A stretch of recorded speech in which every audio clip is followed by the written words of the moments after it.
अब आपको प्यार को समझने के लिए हम एक बहुत अच्छी बात करने जा रहे हैं। देखिए क्या दिख रहा है आपको, रेडियो स्टेशन। प्यार जो होता है रेडियो स्टेशन की तरह होता है।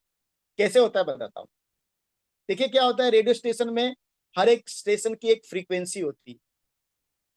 ठीक है, अगर आपको 98.3 पे जाके गाना सुनना है तो आपको उसी ट्यूनिंग करना पड़ेगा वहां जाके, तब वो गाना को आप सुन पाओगे। आपके पार्टनर की लव की एक अलग फ्रीक्वेंसी है, अगर आपको ट्यून वहां करना नहीं आएगा तो आप अपना पसंदीदा गाना नहीं सुन पाओगे। आप कर रहे हो 110 102 पे और गाना सुनना चाहते हो 98 का, पॉसिबल नहीं। आपको क्या करना पड़ेगा, अपने साथी का जो रेडियो स्टेशन है उसकी जो ट्यूनिंग, उसको पसंदीदा रेडियो स्टेशन बनाना पड़ेगा। किस तरह से सीखना पड़ेगा, ठीक है, बताऊंगा मैं, ये डिटेल में बताऊंगा। बट एक चीज है कि आपको ट्यून करना पड़ेगा। जो आपका लव है ना वो रेडियो स्टेशन की तरह ही होता है।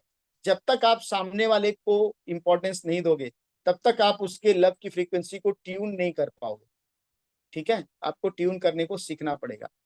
ठीक है, आपको ट्यूनिंग करने के लिए क्या करना पड़ेगा, देखिए दो स्टेशन है ना, जब हस्बैंड है और वाइफ है दोनों अलग तरीके से काम करते हैं, उनका mind set, thought process, thinking pattern, उनका इमोशंस अलग तरह से। Gents are more practical, ladies are more emotional. क्या करना है, जेंट्स को थोड़ा इमोशनल बनना है और लेडीज को थोड़ा सा प्रैक्टिकल बनना है। ठीक है, खाली इमोशनल रहने से काम नहीं चलेगा, आपको थोड़ा सा प्रैक्टिकल लेडीज को भी बनना पड़ेगा, और जेंट्स को थोड़ा सा इमोशनल भी बनना पड़ेगा। खाली हमेशा लॉजिकल रह के काम नहीं बनने वाला है, you have to be emotional, थोड़ा आपके अंदर इमोशनल चीजें होनी चाहिए। आपका पार्टनर किस फ्रीक्वेंसी पे है वो आपको अंडरस्टैंड करना है, समझना है। जब तक वो आप समझोगे नहीं आप चीजों को ठीक कर नहीं पाओगे। आपकी लव की फ्रीक्वेंसी बढ़ी नहीं रही ना, इसलिए स्ट्रगल हो रहा है। जब आप लव की फ्रीक्वेंसी आप बढ़ा लोगे, ट्यूनिंग कर लोगे, चीजें बेहतर हो जाएंगी। तब आपको, अगर आपकी ट्यूनिंग जम गई तो क्या होगा, गाने अच्छे बजेंगे। और अगर ट्यूनिंग नहीं सही है तो क्या होगा, इन लॉज परेशान कर रहे हैं, एक्स्ट्रा मैरिटल अफेयर हो रहे हैं, ये हो रहा है वो हो रहा है। क्यों, क्योंकि ट्यूनिंग नहीं है आपकी, तो ट्यूनिंग नहीं है। बिकॉज आप नो इमोशनल इंटीमेसी, आपकी इमोशनल बॉन्डिंग नहीं बनी है, इसलिए आपकी ट्यूनिंग नहीं बनी, इसलिए आपकी इमोशनल लेवल पे जो चीजें नहीं हुई, इसलिए आपकी फ्रीक्वेंसी रीसेट नहीं हो पा रही। ठीक है, तो आपकी फ्रीक्वेंसी को रीसेट करने के लिए ना आपको अपने पार्टनर में हमेशा पॉजिटिव देखना है, न कि निगेटिव देखना। निगेटिव होगा उसको छोड़ देना है। जिस चीज पे आप ध्यान फोकस करोगे वही बढ़ेगा। आप क्या चाहते हो, आपके पार्टनर में निगेटिव बढ़े कि पॉजिटिव बढ़े? तो अगर पॉजिटिव बढ़ाना चाहते हो तो पॉजिटिव पे फोकस करो, निगेटिव जो कर रहा है उस छोड़ दो, वो आपका काम नहीं है। आपको हमने क्या बताया, फॉरगिव करना सिखाया। मैं आगे बताऊंगा और बहुत सारी चीजें बताऊंगा, उसमें आपको समझ में आएगा। ठीक है, तो डोंट वरी, आपको क्या करना है, रेडियो स्टेशन की तरह क्या करना है, ट्यूनिंग को ठीक करना है। अब देखिए आपके साथी के साथ स्टेशन पर ट्यूनिंग का क्या मतलब है, असली मतलब क्या है, देखो मैं बताता हूँ। ट्यून करना का मतलब क्या है कि आप उनका आनंद लेने का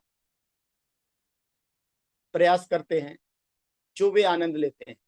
मतलब जिस हैप्पीनेस में, जिस खुशी में, जिस आनंद में आपका पार्टनर है उसी को आप भी लेने लगते हो। ट्यूनिंग अगर आपकी रहेगी तो आपकी वाइफ को पकोड़े अच्छे लग रहे हैं तो आपको भी पकोड़े अच्छे लगने लगे, भले आपको मिठाई अच्छी लग रही है। लेकिन चूंकि आपकी वाइफ को पकोड़े पसंद है तो आपको भी पकोड़े में मजा आएगा। ठीक है, अब आपको घूमना बहुत पसंद नहीं ज्यादा, गार्डन घूमना, मूवी देखना, लेकिन आपकी वाइफ को बहुत पसंद है। ट्यूनिंग रहेगी तो आपकी वाइफ को पसंद है, इसलिए आपको भी पसंद आने लगेगा। अंडरस्टैंड कर रहे हो? शायद आपको और कुछ चीजें पसंद है, लेकिन जब आप प्रेम में होते हो आपका ट्यूनिंग अच्छा होगा, आपका लव की फ्रीक्वेंसी बेटर है, और आप उसको अंडरस्टैंड कर रहे हो, उसका केयर कर रहे हो, तो जो आपका पार्टनर जिस चीज में हैप्पी है उसी चीज में आप भी हैप्पी रहना सीख दोगे। नहीं तो उसका उल्टा होता है। आप उनके लिए वहां मौजूद रह सकते हैं। जब आपकी ट्यूनिंग अच्छी होगी तो आपका पार्टनर को जहां रहना, जहां जाना पसंद है, आपको भी वहां रहना पसंद आने लगेगा। आपकी ट्यूनिंग अच्छी रहेगी तो क्या करोगे, आप उन्हें हमेशा सुनोगे, ना कि हमेशा बोलोगे। आपको अपने पार्टनर को ज्यादा सुनना है। मैक्सिमम बहुत बार लेडीज लोग क्या करते हैं, सुनाते सुनाते हैं, खाली हस्बैंड को सुनाएंगे। अरे भाई सुनो भी थोड़ा, हस्बैंड को सुनो भी, बेचारे को थोड़ा उसको भी टाइम दो। पता चलता है खाली बोल रहे हैं बोल रहे हैं, तुमने ये नहीं किया, तुमने वैसा नहीं किया, तुमसे ये बोला था, ये बोला था, वो बोला था, पूरा चालू है पूरा स्टोरी। ठीक है, तो अगर आपकी ट्यूनिंग बेटर है तो आप उन्हें सुन सकते हैं, आप उनके लिए कुछ कर सकते हैं। आपको अपने पार्टनर के लिए केयर करने के लिए उसको जो चीज अच्छी लगती है, लेडीज लोग तो बहुत सारा कर लेते हैं, जेंट्स लोग बहुत आलसी होते हैं। जेंट्स का बहुत बड़ा प्रॉब्लम है कि वो अपने पार्टनर को खुश रखने के लिए या अप्रिशिएट करने के लिए कुछ कुछ चीजें करते हैं, पैसा कमाते हैं, ऐसा नहीं बोल रहा हूँ, लेकिन क्या रियल में उसको चाहिए ना वो नहीं दे पाते। जैसे किसी किसी को एक छोटा सा कुछ गिफ्ट दे दो ना, किसी किसी को, लेडीज को गजरा पसंद है, फूल पसंद है, वो ये पसंद है, वो भी ला के दे दो कि उसको बहुत अच्छा लगेगा। उसको गहना ला के दे दो कि अच्छा लगेगा, वो तो अच्छी बात है, सब लेडीज को अच्छा लगता है गहना। अगर गहना की कैपेसिटी नहीं तो छोटा गिफ्ट जो भी आप उसको पसंद है, किसी किसी को चॉकलेट पसंद है, किसी को केक पसंद है, जो भी लेडीज को जो उसका एक रहेगा वो पसंद का चीज अगर आपने दिया ना तो अच्छा रहेगा। इस तरह लेडीज लोग को समझना है, चलो मेरे हस्बैंड को क्या खाने में कुछ वेराइटीज ऑफ फूड्स में एक चीज पसंद है, तो हफ्ते में एक दिन कभी बना दो, उसको मजा आ जाएगा, खुश हो जाएगा बंदा। यही चीजें हैं, और क्या करना है। आप उनकी आंखों से दुनिया को देखते हैं। जब आप अपने पार्टनर की ट्यूनिंग को समझते हैं ना, तो वो जो देखते हैं वो आप देखते हैं, ना कि उसके बारे में कंप्लेन करते हैं। आप उनके स्थान पे खड़े हो सकते हैं, वो जैसा सोचते हैं, जिस तरह से करते हैं वो आप सोचने लगते हैं। आप उनके स्वाद का सम्मान कर सकते हैं, उसको जो पसंद है खाने में आपको भी पसंद आने लगता है, या आप उसको देते हैं। अगर आपको नहीं पसंद, जैसे कोई कोई वेज नॉन वेज लोग हैं, वाइफ नहीं खाती है नॉन वेज लेकिन जेंट्स को पसंद है, तो वाइफ चलो ठीक है आप खाओ, आपको पसंद है, ठीक है। एक दूसरे का रिस्पेक्ट करना है, आप एक इंसान के रूप में उनके डेवलपमेंट का रिस्पेक्ट करते हैं, आप उनके प्रेम की भाषा को जानने लगते हैं, आप उस सामने वाले का लव लैंग्वेज आपको पता चलने लगता है। अगर आपकी ट्यूनिंग बेटर है तो आप अपने पार्टनर का लव लैंग्वेज अंडरस्टैंड करने लगते हैं। आप अपने इंट्यूशन को सुनना बहुत महत्वपूर्ण है, क्योंकि यह आपको अपनी जरूरतों में फंसने से रोकेगा और आपके साथी की जरूरतों का मूल्यांकन करेगा कि आपका रिश्ता समग्र रूप से कैसा है। ठीक है, बहुत इंपॉर्टेंट है। आपको यह समझना है कि ये रिश्ता कितना हेल्दी है, आपके लिए क्या सच है, आपके साथी के लिए क्या सच है, आपके रिश्ते में क्या इंपॉर्टेंट है, क्या महत्वपूर्ण है, क्या काम कर रहा है या नहीं कर रहा है, आपके रिश्ते में क्या चीजें जो वर्कआउट हो रही हैं, क्या चीजें जो वर्कआउट नहीं हो रही हैं, क्यों नहीं हो रही है, क्या मिसिंग है। ये क्वेश्चन है आपको, आपके असेसमेंट, आपके रिलेशनशिप के लिए एक असेसमेंट है। आपका रिश्ता अधिक संतुष्टिदायक कैसे हो सकता है, कैसे आप एक दूसरे को ज्यादा सेटिस्फाइड कर सकते हो, आप एक दूसरे का बेहतर सपोर्ट कैसे कर सकते हो, ये आपको अंडरस्टैंड करना पड़ेगा। अगर आप अपने पार्टनर के साथ रिश्ता अच्छा करना चाहते हैं तो ये आपको देखना पड़ेगा। देखिए, आपको लव की फ्रीक्वेंसी बढ़ाने के लिए बहुत सारे उपाय करने पड़ेंगे। उसमें सबसे इंपॉर्टेंट क्या है, कम्युनिकेशन और इमोशनल इंटीमेसी आपको बढ़ानी पड़ेगी।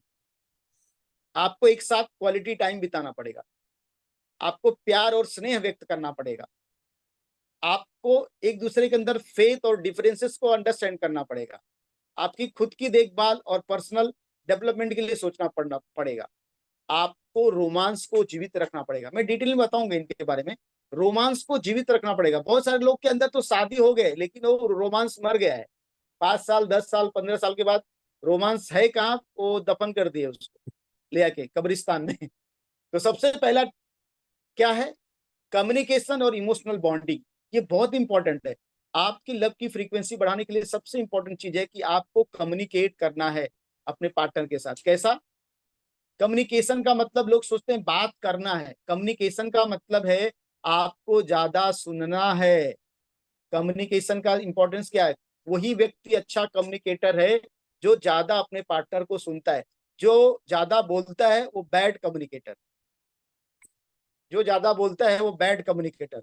अनलेस एंड अनटिल अगर आप काउंसलर नहीं हो तो आपको ज्यादा बात नहीं करनी।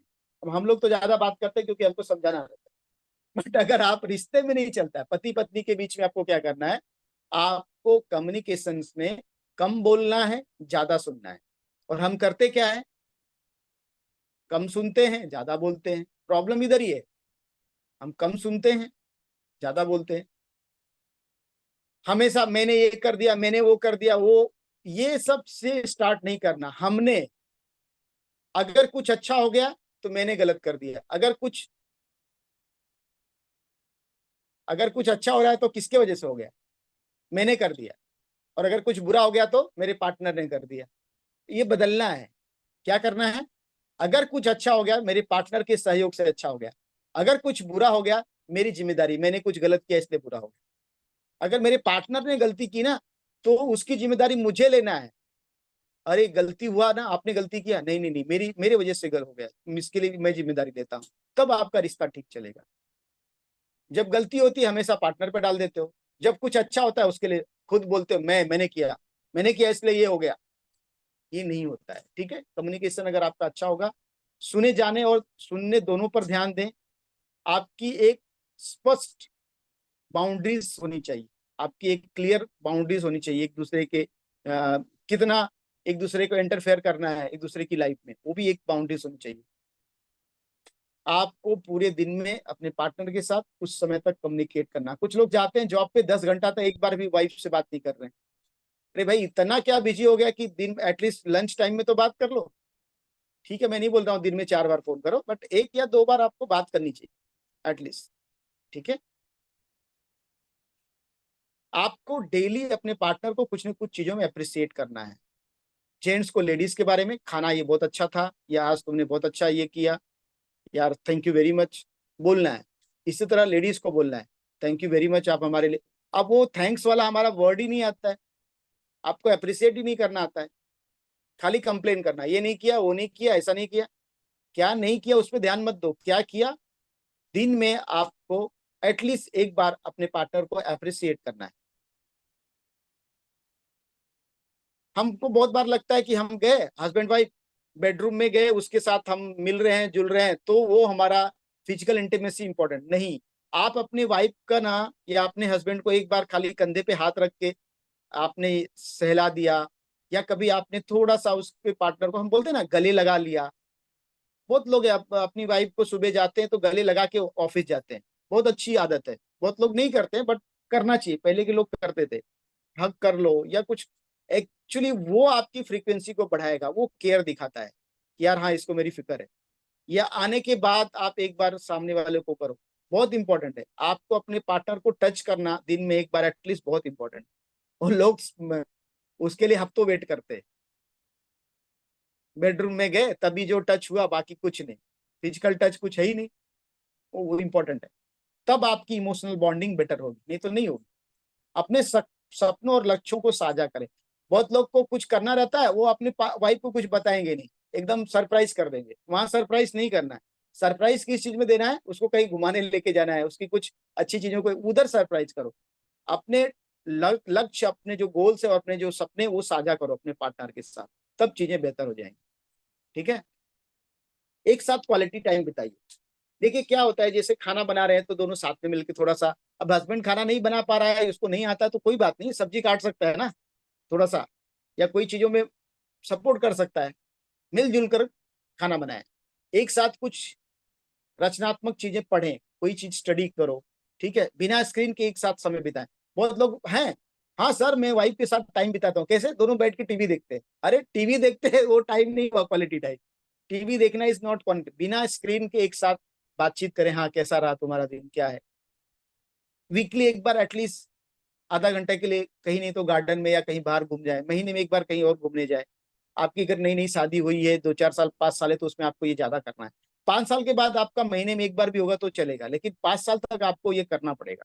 नहीं तो आपकी वाइफ का आप सबसे बैड हस्बैंड कहलाओगे। उनको घूमना, उनको शॉपिंग करना, उनको साथ में रहना बहुत पसंद है, हर लेडीज को। हर एक लेडीज को, कोई ऐसी लेडीज नहीं जिसको नहीं पसंद है, मोर देन 90%। ठीक है।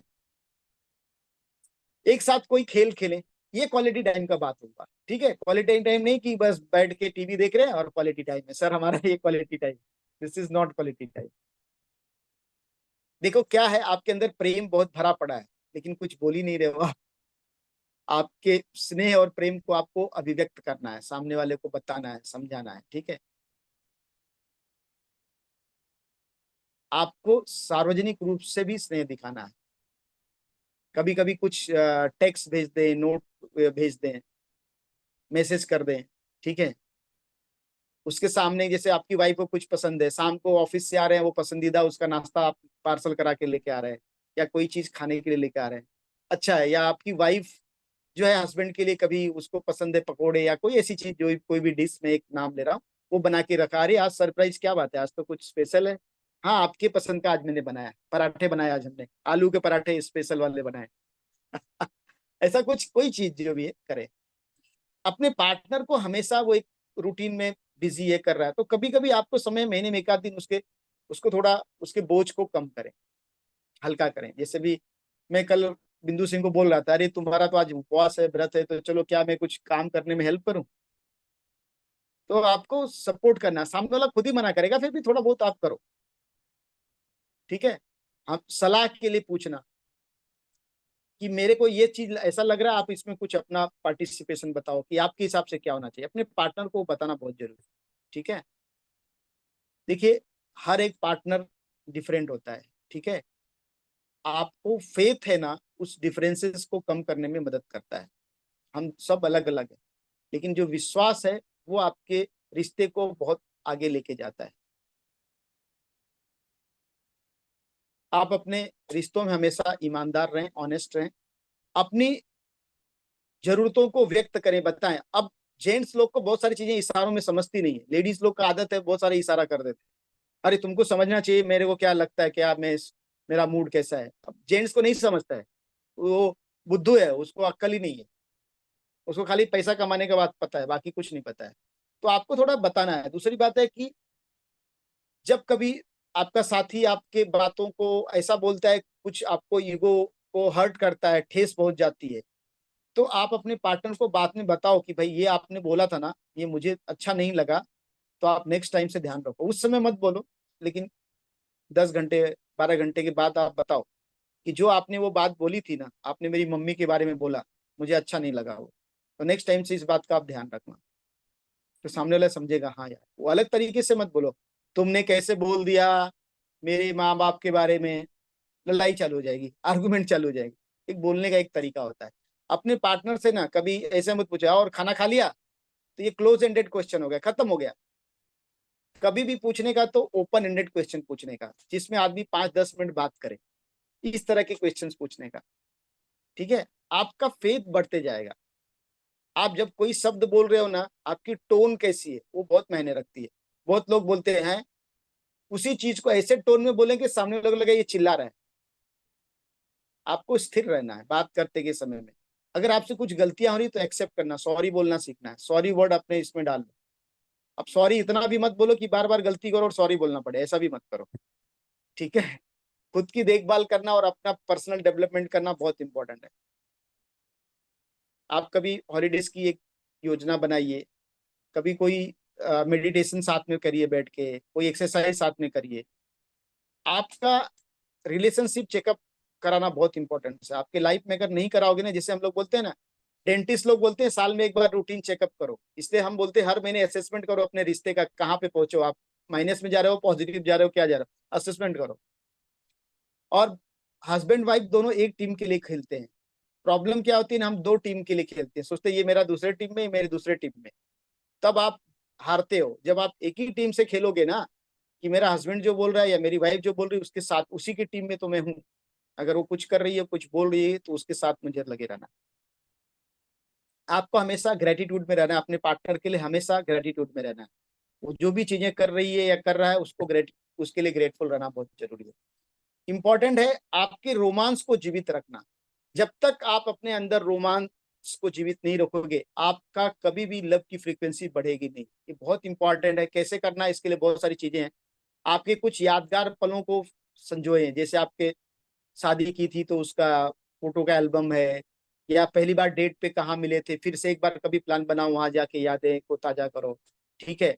बहुत सारी चीजें हैं। जब आप सुबह अपने निकले तो थैंक यू बोलिए, गले मिल के जाइए अपने पार्टनर को। ठीक है। कोई भी है ना, आप अपने पार्टनर को 21 दिन रोज गले लगाओ, देखो आपको क्या लगे। आप बोलोगे अरे सर ये तो बहुत छोटा, लेकिन बहुत बड़ा काम करेगा। छोटी सी चीज है लेकिन बहुत बड़ा काम करेगा। ठीक है।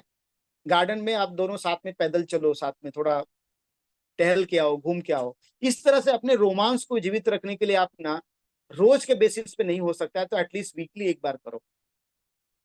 ठीक है। शुरुआत आपकी शादी की 1-2 साल हुआ है तो रोज करना चाहिए, बाद में उसको ये कर सकते हैं। देखिए, कुछ और उपाय हैं जो कि मैजिकल काम करते हैं। लव मैनिफेस्टेशन आपको करना है। होपोनोपोनो जो टेक्निक है जिसमें हम बोलते हैं I am sorry, please forgive me, thank you, I love you, जो 4 वर्ड्स है होपोनोपोनो के, वो तरीका आपको अपनाना है। रेकी हीलिंग और जीबू सिंबल्स का उपयोग करें, जो अभी डॉक्टर नेल्सन ने लास्ट टाइम बताया था। ठीक है। लव के क्रिस्टल्स आते हैं, उनका यूज कर सकते हैं। ईएफटी टेक्निक होती है जहाँ पे हम टैपिंग करते हैं, 8 पॉइंट होते हैं मेरे बॉडी में, जिससे आपके इमोशंस को हम रिलीज करते हैं, जो आपके बैड इमोशंस होते हैं उनको रिलीज करके आपके लव फ्रीक्वेंसी को बढ़ाने के लिए ईएफटी काफी काम करती है। ठीक है, ये टेक्निक सब यूज करें।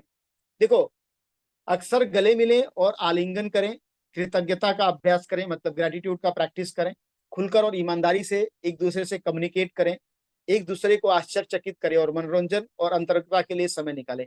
आपकी फिजिकल इंटीमेसी के लिए बहुत लोग ना तैयारी नहीं होते। लेडीज लोग, अरे मैं तो बहुत थक गई हूँ, आज नहीं मूड है, मैं बहुत थक गई हूँ, मुझे नहीं मूड है। आपको 10 मिनट, 15 मिनट, आधा घंटा के लिए समय निकालना चाहिए। ऐसा किसी ने बोला नहीं है कि हाँ महीने में 1 बार 2 बार फिजिकल हो गया आपका, फिर फिजिकल रिलेशन बहुत वीक है।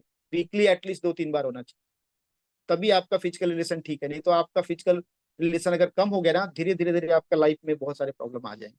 ठीक है, एटलीस्ट वीकली वंस मिनिमम। ठीक है। वो कब होता है? 20 साल के बाद आपका महीने 3 महीने में, वो ठीक है 20 साल के बाद। बट 20 साल के पहले अगर आप वो उसमें जा रहे हो तो बहुत आपका कम है। ठीक है, आपको ध्यान रखना है, गले मिलना बहुत जरूरी है। अगर आप इस तरह से करते रहेंगे तो अगर आप 82 साल के भी हो जाएंगे ना, तो भी आप जवान रहेंगे और एक्साइटेड रहेंगे। ठीक है। तो बहुत सारी चीजें हैं, आपको एक ही टारगेट के ऊपर काम करना है। बहुत सारी चीजें हैं, आपकी प्रेम की फ्रीक्वेंसी, कितनी बार आप इमोशनल रूप से, फिजिकल रूप से, मेंटल रूप से और स्पिरिचुअल रूप से कनेक्टेड हैं, वो दिखाता है। जब तक आप चारों रूप से कनेक्टेड नहीं, अगर आपकी इमोशनल बॉन्डिंग वीक है, आप कभी भी आपकी प्रेम की फ्रीक्वेंसी नहीं बनेगी। आप शारीरिक रूप से एक दूसरे से अटैच नहीं है, कभी भी आपकी प्रेम की फ्रीक्वेंसी नहीं बढ़ेगी। और अगर मेंटल लेवल पे भी आपके कनेक्शंस नहीं, एक दूसरे का केयर नहीं कर रहे, एक दूसरे के बारे में समझ नहीं रहे, और स्पिरिचुअल रूप से समझना भी बहुत जरूरी है, क्योंकि ये वननेस का फीलिंग, जैसे शिव शक्ति दोनों एक थे, ठीक है, स्पिरिचुअल रूप में, इसी तरह हर एक इंसान के अंदर दोनों एनर्जीज है, लेडीज की और जेंट्स की दोनों एनर्जी है। कभी कभी आप देखे होंगे कोई कोई जेंट्स भी बहुत दयालु होते हैं, बहुत ज्यादा ये होते हैं, क्योंकि उनके अंदर लेडीज वाली जो एनर्जी वो हाई होती है। कोई कोई लेडीज है ना, वो बहुत बोल्ड, बहुत स्ट्रांग होती है, क्योंकि उनके अंदर जेंट्स वाली फ्रीक्वेंसी बहुत हाई होती है। आपने देखा होगा बहुत बार कपल्स में, हर एक व्यक्ति के अंदर होता है।